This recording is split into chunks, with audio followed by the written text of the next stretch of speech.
thank you for being here. Thanks for having me. Thank you for chatting with us. You are a MacArthur Genius Award winner, Grammy winner, Pulitzer Prize winner. You studied opera in college, but this is what really got me. You write all your music with the banjo? I write a lot of my music with the banjo and voice and fiddle and whatever instrument I have around. Yeah. When I think of the banjo, and correct me on this, but when I think of the banjo, I know you will. I picture that scene in Deliverance, and it's down in the South, and it's scary, and it's... Is that an accurate depiction of the banjo? No, and that's part of the problem, is that media has really warped our idea of how American music came to be. The banjo is an African-derived instrument. It was invented by people of the African diaspora in the Caribbean, and African-American people were co-creators of old time and what became bluegrass music and country music.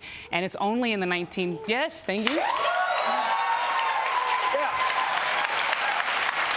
But it's, you know, it's really in the early 1900s and 20s when media and how we segregated American music into these different buckets in order to sell it. It just changed our perception, and we've lost a lot of our history. And so that's been a drive of mine for a really long time, is to change that. Can I be ignorant for a second? If you like. A guitar versus a banjo. Yes. I mean, I know they look different, but what is the difference? I mean, how long do you have? Well, they come from different. I mean, look, to break it down, the banjo really is descended from a lot of different West African lute instruments, and there's a percussive mode about it. There's on a lot of banjos, there's 5 strings, a little short string, which is a drone string, which means it's in one key, and it's very different. And actually, the banjo was more popular than the guitar for a long time in America. The guitar is a relative latecomer, so it's kind of like the banjo is like our indigenous instrument. You know, if you are also, you have to remember all the indigenous instruments with indigenous people who were here, you know, before a lot of people came. But in terms of America as a nation state, yes. I mean, no, but this is... They're still here, by the way. They're still here.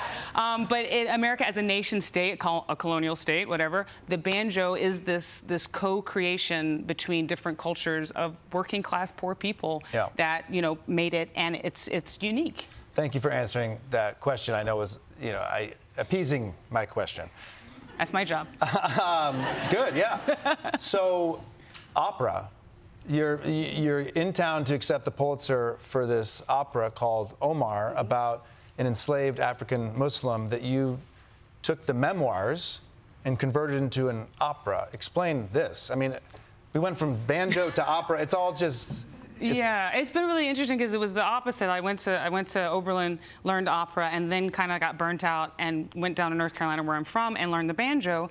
And then full circle, came back, was asked to write this opera about Omar ibn Said, who was a Senegalese Quranic scholar at 37, sold into slavery.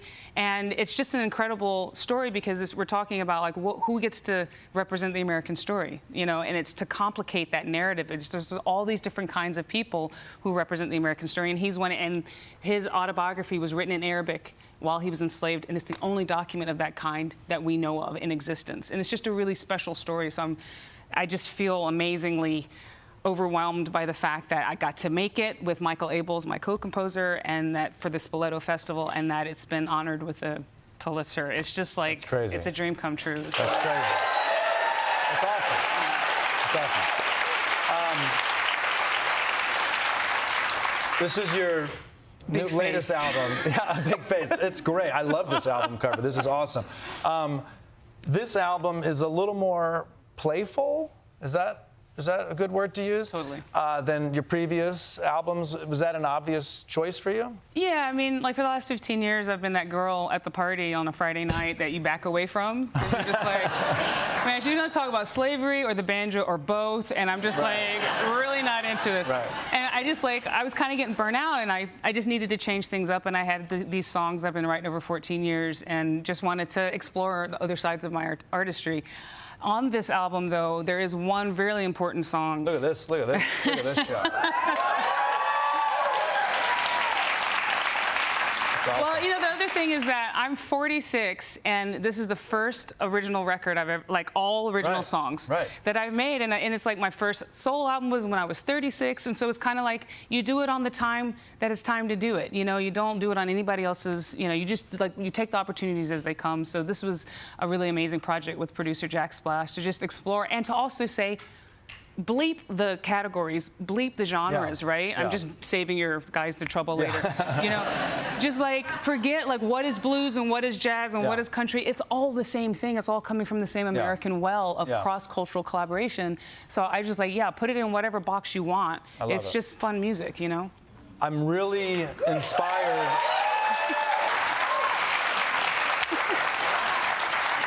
I just had 2 acts that didn't clap once for me. I'm really inspired by what you just said because it feels like everything that I've looked at with your work has true integrity, but then we're also mixing in the commercialism of the industry. Yeah.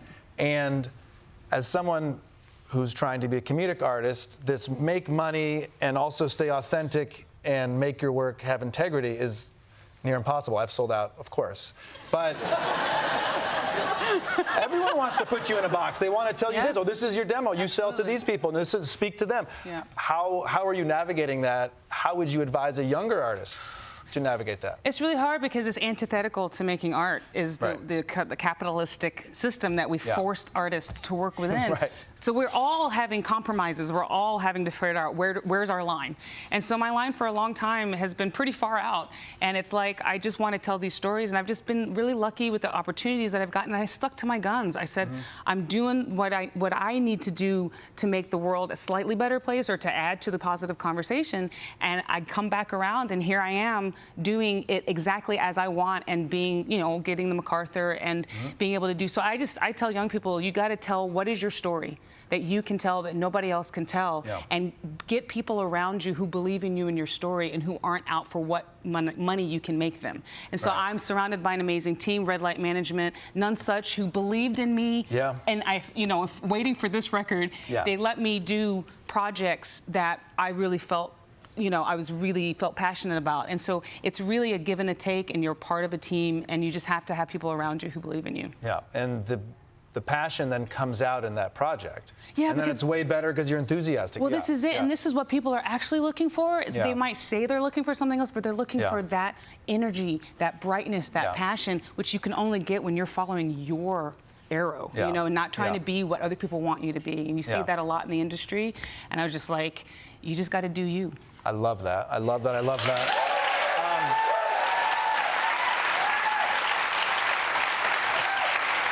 Speaking of a story that inspired you, the story of Kalief Browder and the song that you're going to sing for us called Another Wasted Life.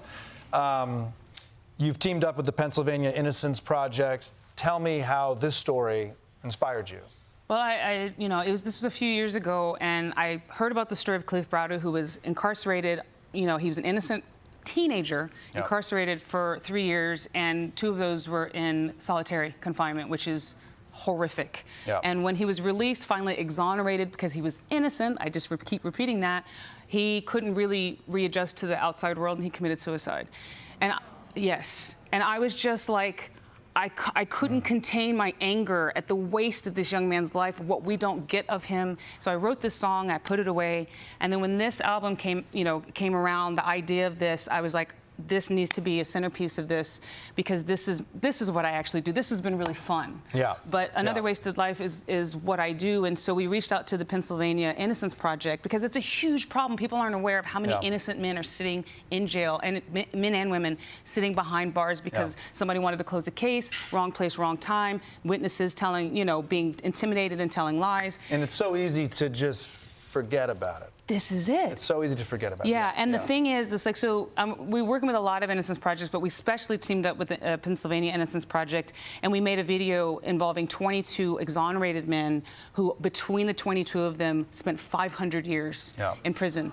Because what people don't understand is that once you are in, it's really hard to let you out because the system is not geared to letting people out, right? So even if you are proven innocent, like Chester Holman at 21 was convicted of murder, and they finally proved him innocent, and it took 14 more years to get him out of prison. He was in prison for 28 years for a crime that he did not commit. Right. So it's like, and all of these guys who participated in the video that I made with him and whose images you'll see, they are all doing it because of the guys who are still inside, because there's so many, and they said they're like in cages, like with no hope, because it's so difficult to get out. So organizations like the Pennsylvania Innocence Project need resources, they need money, they need support, because getting them out is actually just the first step. Right. That's incredibly hard, and then they need resources, to reintegrate. And so it's been a really amazing partnership to work with them, because it's like not everybody, we all don't do things on our own, right? We have to do the thing that we do, and then we partner with the folks who are doing what they do, and they've gotten